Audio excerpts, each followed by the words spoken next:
Pembacaan Alkitab, tanggal 24 Agustus tahun 2022, hari ke-236.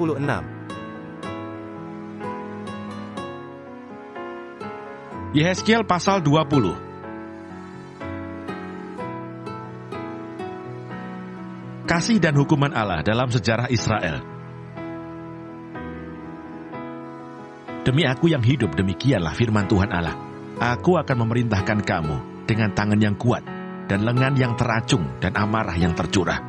Aku akan membawa kamu keluar dari tengah bangsa-bangsa, dan mengumpulkan kamu dari negeri-negeri, di mana kamu berserak dengan tangan yang kuat, dan lengan yang teracung, dan amarah yang tercurah. Dan aku akan membawa kamu ke padang gurun bangsa-bangsa, dan di sana aku akan berperkara dengan kamu berhadapan muka. Seperti aku berperkara dengan nenek moyangmu di padang gurun tanah Mesir. Begitulah aku akan berperkara dengan kamu, demikianlah firman Tuhan Allah. Aku akan membiarkan kamu lewat dari bawah tongkat gembalaku, dan memasukkan kamu ke kandang dengan menghitung kamu. Aku akan memisahkan dari tengah-tengahmu orang-orang yang memberontak dan mendurhaka terhadap aku. Aku akan membawa mereka keluar dari negeri tempat mereka tinggal sebagai orang asing. Tetapi di tanah Israel mereka tidak akan masuk, dan kamu akan mengetahui bahwa akulah Tuhan. Hai kamu kaum Israel, beginilah firman Tuhan Allah. Biarlah masing-masing pergi beribadah kepada berhala-berhalanya. Tetapi kemudian kamu akan mendengarkan aku dan tidak lagi melanggar kekudusan namaku yang kudus dengan persembahan-persembahanmu dan berhala-berhalamu. Sebab di atas gunungku yang kudus, di atas gunung Israel yang tinggi, demikianlah firman Tuhan Allah. Di sana, di tanah itu, segenap kaum Israel dalam keseluruhannya akan beribadah kepadaku.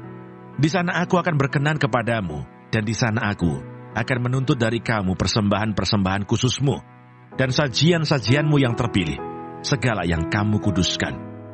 Seperti kepada persembahan yang harum aku berkenan kepadamu, pada waktu aku mengeluarkan kamu dari tengah bangsa-bangsa, dan mengumpulkan kamu dari negeri-negeri, di mana kamu berserak, dan aku akan menunjukkan kekudusanku kepadamu di hadapan bangsa-bangsa.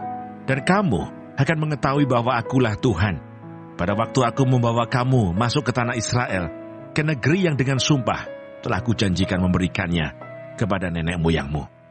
Di sana kamu akan teringat-ingat kepada segala tingkah lakumu, dengan mana kamu menajiskan dirimu, dan kamu akan merasa mual melihat dirimu sendiri, karena segala kejahatan-kejahatan yang kamu lakukan. Dan kamu akan mengetahui bahwa akulah Tuhan, pada masa aku, oleh karena namaku, tidak memperlakukan kamu selaras dengan tingkah lakumu yang jahat dan busuk, hai kaum Israel. Demikianlah firman Tuhan Allah. Mazmur 109. Doa seorang yang kena fitnah. Tetapi Engkau, ya Allah Tuhanku, bertindaklah kepadaku oleh karena namamu. Lepaskanlah aku oleh sebab kasih setiamu yang baik, sebab sengsara dan miskin aku, dan hatiku terluka dalam diriku. Aku menghilang seperti bayang-bayang pada waktu memanjang. Aku dikebutkan seperti belalang. Lututku melentuk oleh sebab berpuasa, dan badanku menjadi kurus, habis lemaknya. Aku telah menjadi celah bagi mereka. Melihat aku, mereka menggelengkan kepalanya. Tolonglah aku ya Tuhan Allahku. Selamatkanlah aku sesuai dengan kasih setiamu, supaya mereka tahu bahwa tangan-Mu lah ini, bahwa Engkaulah ya Tuhan yang telah melakukannya.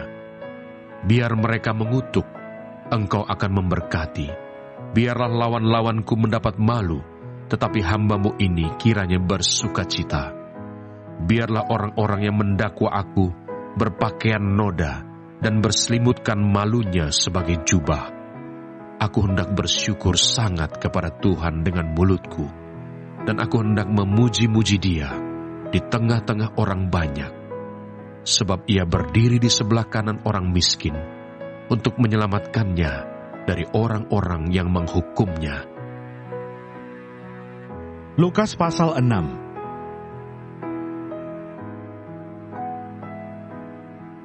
Yesus menyembuhkan orang pada hari Sabat.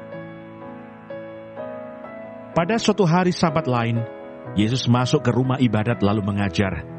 Di situ ada seorang yang mati tangan kanannya. Ahli-ahli Taurat dan orang-orang Farisi mengamat-amati Yesus. Kalau ia menyembuhkan orang pada hari Sabat, supaya mereka dapat alasan untuk mempersalahkan dia. Tetapi ia mengetahui pikiran mereka, lalu berkata kepada orang yang mati tangannya itu, "Bangunlah dan berdirilah di tengah." Maka bangunlah orang itu dan berdiri. Lalu Yesus berkata kepada mereka, "Aku bertanya kepada kamu, manakah yang diperbolehkan pada hari Sabat? Berbuat baik atau berbuat jahat? Menyelamatkan nyawa orang atau membinasakannya?" Sesudah itu ia memandang keliling kepada mereka semua, lalu berkata kepada orang sakit itu, "Ulurkanlah tanganmu." Orang itu berbuat demikian, dan sembuhlah tangannya. Maka meluaplah amarah mereka. Lalu mereka berunding apakah yang akan mereka lakukan terhadap Yesus.